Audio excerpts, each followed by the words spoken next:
ಇದೆ ma'am. R R ನಗರ ನಮ್ಮದು, proper ಬಂದು ಆರ್ ಆರ್ ನಗರ. ಅರ್ಪಿತಾ. ಪವನ್. ಲವ್ ಮಾಡಿ ಮ್ಯಾರೇಜ್ ಆಗಿರೋದು. ಮ್ಯಾರೇಜ್ ಆಗಿ 1 ವರ್ಷ ಆಯಿತು.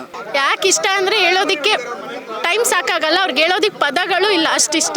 ಹುಟ್ಟುಹಬ್ಬದ ಆರ್ಥಿಕ ಶುಭಾಶಯಗಳು ಯಜಮಾನ್ರೆ.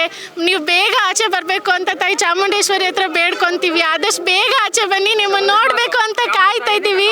ನಾವಿಬ್ಬರು ಮದುವೆ ಆಗಿರೋದನ್ನ ನಿಮಗೆ ಹೇಳಬೇಕು ಅಂತ ತುಂಬಾ ಆಸೆ ಇಟ್ಕೊಂಡಿದ್ದೀವಿ. ಬೇಗ ಆಚೆ ಬನ್ನಿ ಬಾಸು.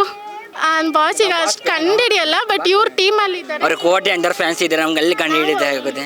ಪ್ರತಿ ವರ್ಷ ಪ್ರತಿ ವರ್ಷ ಬರ್ತೀವಿ. ಬರ್ತೀವಿ. ಮೀಟ್ ಮಾಡಿದ್ದೀವಿ, ಮಾತಾಡಿದ್ದೀವಿ. ಲಾಸ್ಟ್ ಅಂದರೆ ಫಾರ್ಮಸ್ ಲಾಸ್ಟು ಅಷ್ಟೇ. ಮಾತಾಡೋಕೆ ಟೈಮ್ ಸಿಕ್ಕಿಲ್ಲ, ಹೋದ್ವಿ, ಆಶೀರ್ವಾದ ಇಸ್ಕೊಂಡು ಬಂದ್ವಿ ಅಷ್ಟೇ. ಜಾತ್ರೆನೇ ನಡೀತಿತ್ತು ಮ್ಯಾಮ್. ತುಂಬಾ ಮಿಸ್ ಮಾಡ್ಕೊತಿದ್ದೀವಿ ಮ್ಯಾಮ್. ಅವರಿದ್ರೆ ತುಂಬಾ ಖುಷಿ ಆಗ್ತಿತ್ತು. ಅವರು ಅಲ್ಲಿ ನಿಂತ್ಕೊಂಡು ಲಾಸ್ಟ್ ಟೈಮ್ ನೀವು ನೋಡಿದ್ದೀರಾ ಅನ್ಸುತ್ತೆ, ಬಾಸ್ ಕೈ ಎಟ್ಟಾದಾಗ ಎಷ್ಟೋ ಜನ ಅಭಿಮಾನಿಗಳು ಎಳೆದ್ರು ಕೂಡ ಆ ಕೈನ ಹಿಂದೆ ಇಟ್ಕೊಂಡು ಮೊಗ್ದಲ್ಲಿ ನಗು ಇಟ್ಕೊಂಡು ಬೇರೆ ಅಭಿಮಾನಿಗಳಿಗೆ ಕೈ ಶೇಕೆಂಡ್ ಕೊಟ್ಟರು. ಮತ್ತು ಒಬ್ಬರಿಗೂ ಕೂಡ ಬಾಸ್ ಮಿಸ್ ಮಾಡ್ತಿರ್ಲಿಲ್ಲ. ಸುಮ್ಮನೆ ಹಿಂಗೆ ತಲೆ ಅಲ್ಲಾಡ್ಸೋದು ಕಳಿಸೋದಾಗಲಿ ಬೇರೆಯವ್ರ ಥರ ನಮ್ಮ ಬಾಸ್ ಮಾಡೋದೇ ಇಲ್ಲ. ಪ್ರತಿಯೊಬ್ಬರಿಗೂ ಕೂಡ ಥ್ಯಾಂಕ್ ಯು ಚಿನ್ನ ಅಂತ ಹೇಳಿನೇ ಕಳಿಸೋದು. ಆ ವರ್ಡ್ನ ನಾನು ಇವತ್ತು ಮಿಸ್ ಮಾಡ್ಕೊತಿದ್ದೀನಿ. ಈ ದಿನಕ್ಕೆ ಇಲ್ಲೇ ಡ್ಯಾನ್ಸ್ ಆಡ್ಬಿಡ್ತಿದ್ದೆ. ಇಬ್ಬರು ಲವ್ ಮಾಡಿ ಮ್ಯಾರೇಜ್ ಆಗಿದ್ದೀವಿ. ಬಸ್ ಅಂತ ಬಸ್ ಕೇಳ್ತಾ ಇದ್ದೀವಿ ನಾವು. ಅದೊಂದು ಆಸೆ ಇದೆ, ಬಸ್ ಬಂದರೆ ಅದು ಆಗಲಿ ಅಂತ ಬೇಡ್ತಾ ಇದ್ದೀವಿ ಅವ್ರು ಅಷ್ಟೇ.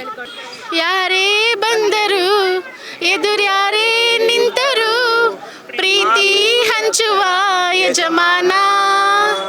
ಜೀವ ಹೋದರು ಜಗವೇನೇ ಅಂದರು, ಮಾತು ತಪ್ಪದ ಯಜಮಾನ. ಕೂಗಿ ಕೂಗಿ ಹೇಳುತ್ತೈತೆ ಇಂದು ಜಮಾನ, ಸ್ವಾಭಿಮಾನ ನನ್ನ ಪ್ರಾಣ ಅನ್ನೋ ಪ್ರಯಾಣ. ನಿಂತ ನೋಡು ಯಜಮಾನ. ಆದಷ್ಟು ಬೇಗ ಬನ್ನಿ ಬಾಸ್.